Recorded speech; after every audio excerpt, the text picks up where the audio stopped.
Right, just a quick disclaimer for anyone that's navigated to this video. This is not a video of me flying around. You're not going to get kind of cockpit videos or views of the world. This is what do I do a few days before a flight, sat at my desk. So we're going to be looking at the weather. We're going to be thinking about all the checklists. We're going to be looking at Pooleys plates. It's not going to be an exciting video. This is a video for anyone that is interested to know what a pilot, a PPL pilot, is doing a few days before a flight, or what I should say is what I'm doing a few days before a flight. And I welcome any comments in terms of what you think is good, bad or ugly. So yeah, please comment it below.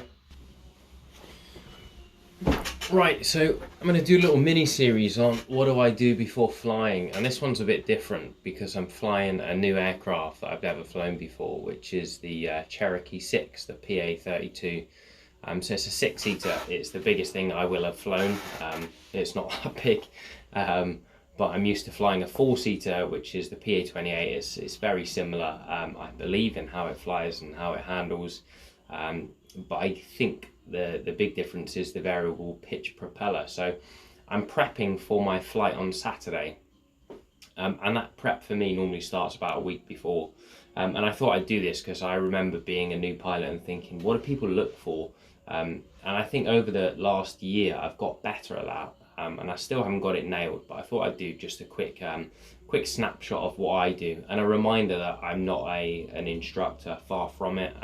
Fairly low hour PPL of about 130 hours, so still learning my way around. And if you have feedback for me, I'd be very grateful. Pop it down below in the comments and I'll have a look and learn from it.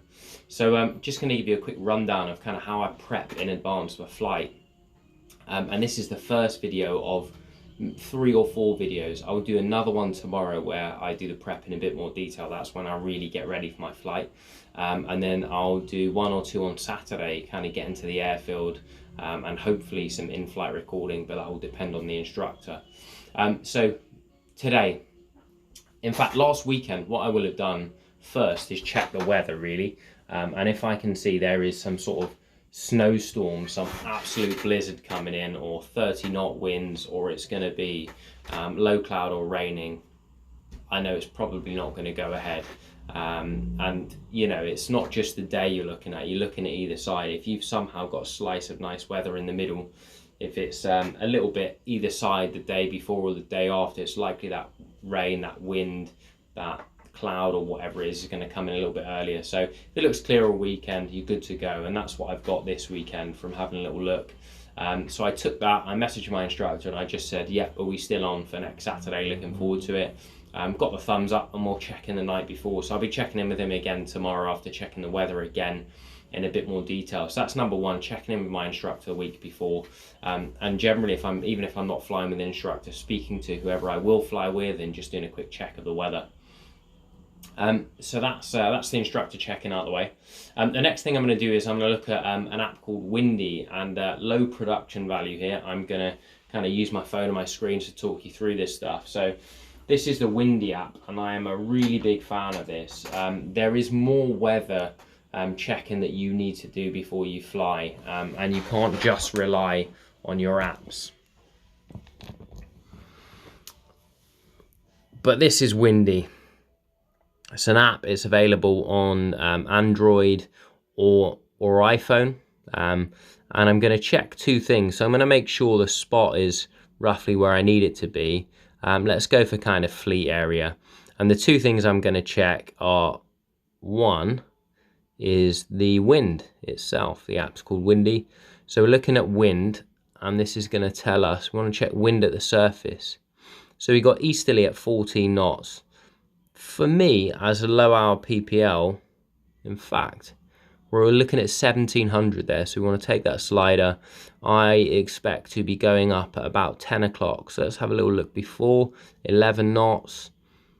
Then it's up to 12 knots.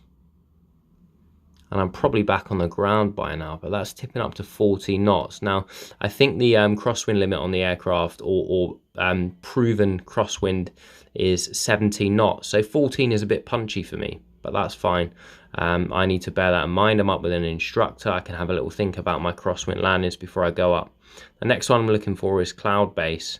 And I'm looking in the general area, but you can see there, this is all green, slight green shading. So we've got cloud up at like 10,000 meters there. This should be in feet, and I've got it calibrated to feet, and I get a proper direction on the wind on my other phone. But there you go, we've got a good idea. Cloud up at 10,000 meters, don't really need to be too concerned about that, but I need to have a proper check of the weather before I fly. And we've got the wind between kind of 10 and 14 knots, which is fine. That's a bit punchy for me, but it's fine, and we'll work with it. So that's a windy check. The other thing I'm going to be checking is kind of BBC or MetCheck weather. So literally onto the MetCheck website here. I did have this prepped, but I've lost it somewhere. Well, that's fine. We're gonna look on any kind of general weather website, and I just want to see if that marries up. But let's give that a go. So MetCheck. I'm gonna pop in there Camberley, which I think is like the nearest big town, if you can call that a big town. So there we go, Camberley. Always worth checking it, zooming into the right country when you use MetCheck. So we're seeing here, that's Thursday, so we don't care.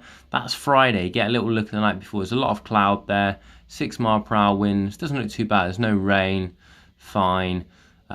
Saturday similar, bit sunny, cloud, but again, we've just looked at the height of that cloud and we think that's fine. So I'm just looking here for an indication. I'm going to check a better weather report tomorrow, and I'm going to be, I'm going to be looking again tomorrow. I'm going to be looking at the stuff on the aviation website, and I'll talk you through that tomorrow. Right. So what have we got next? We've checked windy. We've checked kind of BBC weather. Another one I'd recommend, and again, I'm convinced I had this open, was the Simon Keeling Weather School. Right, so here we go, Simon Keeling Weather School, big fan of this. You're looking for weather school, and you can type in Simon Keeling and it will come up. This guy's really good, lots of free videos from him on here, and he also does his own course. Back to where I was now with flight trade, send it out on a Thursday or with a general easterly. There could be some low cloud just shown how with these charts. And this is going to give you a rough idea of the weather, what it looks like over the weekend. It's really good. So you can see him here telling you, you're getting, I think that's the cloud heights he's talking about there. So 4,000 at the bottom, 6,000 at the top. And he's, those ticks there, he's saying generally the GA in these areas should be good. It's really, really helpful, just a quick insight rather than trying to read it all yourself. And I would recommend, from what I've heard, attend one of his courses. It's on my to-do list. Right, so what else have we got? So the next one I think we've got is Blackbush rules. I'm going to be flying out of Blackbush, so I always recommend the airport website. If you're going to fly to Shoreham, they've got their own website, and generally you're going to get a lot better details on here. You've got the opening hours, you've got the costs, you've got PPR, all the noise abatement areas, and you can print some of this off as well. Circuit procedures, you're really close to Farnborough airspace on here, so this is really quite helpful. So have a quick skim through the website. I've flown out of here a few times before, and in here obviously, so I've got a rough idea, but I'm going to skim through this again because actually I've not been there many times. So what have we done there? Blackbush rules, so we've looked at that. The other one we're going to look at is iPlates. So again, another app. So I've got Pooleys iPlates, and lots of people buy the book on here, but you can you type in your airport you're flying to. So let's do that again. Let's go for Blackbush. And apologies, you're not going to get a great view on here, but that's fine. That's not what I'm trying to give you anyway. But I'm going to type in Blackbush. It's going to bring up the plate, the Pooleys plate for Blackbush, and we're going to be able to look through that. And it's going to show us and you can see it's not calibrated very well there, but it's going to show us the official plates for that, and we're going to have a quick look through that and see if there's anything there that surprises us or scares us. So things like, what's the circuit height, what are the runways in use, you know, are there any is there any rotary operating there, and just have a little look, revise and remind myself where I should be at. So what have we done so far? We checked in with the instructor, we've done the weather, we've looked at black bush rules, and we've looked at the plate, which is important. Now I think we're really lucky here at the flying group I'm part of, which is UK Flying Groups, and we've got a lot of this stuff online. So it's the first time I'm going to have flown this aircraft, and I've done this before today, but I'm going to do it again today. So G6 here, we've got a checklist and we've got the POH, which is great. It's going to give us our checklist. I'm just going to have a quick scan, see if there's anything on there that I don't understand, see if there's anything interesting, see if there's stuff I haven't seen before. And then in particular, I'm looking for the typical airspeeds. So you've got some there, but I think they're all on one page somewhere in here. Here we go. So typical airspeeds, we know that normal takeoff is going to be 75. So I'm going to rotate at 75. I'm going to climb at 115. That's a lot quicker than what I normally fly. It's also all in mile per hour here, which is interesting because you're normally in knots. So I'm going to have a quick look at all my speeds and probably print. In fact, I'm not going to print it because we've got to copy this in the aircraft as well. It's part of the checklist, but keen to have a quick look at that, and I'll sift through the rest of this checklist, have a quick look. And then here's the POH for the whole aircraft. Some of this you know, is not going to be all that insightful, and you don't need to read and know all of it off the top of your head. But you know, limitations, weights and balances, which we need to do tomorrow. Yeah, worth a skim through again. Make sure you're happy with what's in here. So we've done the POH, we've done the checklist, we've got the key speeds. And also, I'm going to have a little look at the aircraft. I'm gonna kind of Google the aircraft. Never flown a PA-32 before. I might ask some people about it online. I might speak to some friends that have flown it. You know, as I understand it, it's a variable pitch propeller. Here we go, variable pitch propeller. It's fixed gear. So it's complex because it's variable pitch, but it's not that complex. So pretty cool looking aircraft, looking forward to it, and obviously going up with an instructor for that first check ride. So no real concerns that I need to understand and know this aircraft inside out. That's the whole point of going up with an instructor. Takes the pressure off a little bit. And then I think finally going to have a little look at SkyDemon. So hopefully you can see that okay. And again, I'm not looking to you know, if you can't see this perfectly, then that's fine. I'm really not that fussed, but I'm just talking you through the approach rather than letting you see all these screens. So I'm going to fly out of Blackbush, and I'm going to have a look around, you know, where are there no restrictions? So over here, there's no restrictions. It's quite likely we'll probably fly out over here and do some general handling practice. We've got gliders here to be aware of, and we can check if they're operating. You know, lots of open green space here. I'm moving my cursor, which is hard to see on the screen. So lots of green space here, and we're flying out of Blackbush here. So I imagine we're going to come up, we're going to do some flying around here. And then, you know, if we want to go somewhere, I would be keen to just plan a little flight on here and maybe print it off on the day. So if he says, you know, right, let's go for a flight somewhere, I know where we're going. And what I'm going to do is just keep us clear of anything controlled airspace, make this a really easy flight, probably down to kind of Isle of Wight and back. So I'll have a little look at that. How long does this take as a flight? I'll plan this out, play with the levels and stuff. And actually, we're right on the edge of the controlled zone here in Farnborough. So do you know what I'd want to do? In fact, I would run straight through Farnborough. I'll move this route. I will start a new route. So I'd like to go through Farnborough through their restricted airspace, because I want to get used to that, and doing that with an instructor is the best time to do it. So I'm going to plan a little route there as well.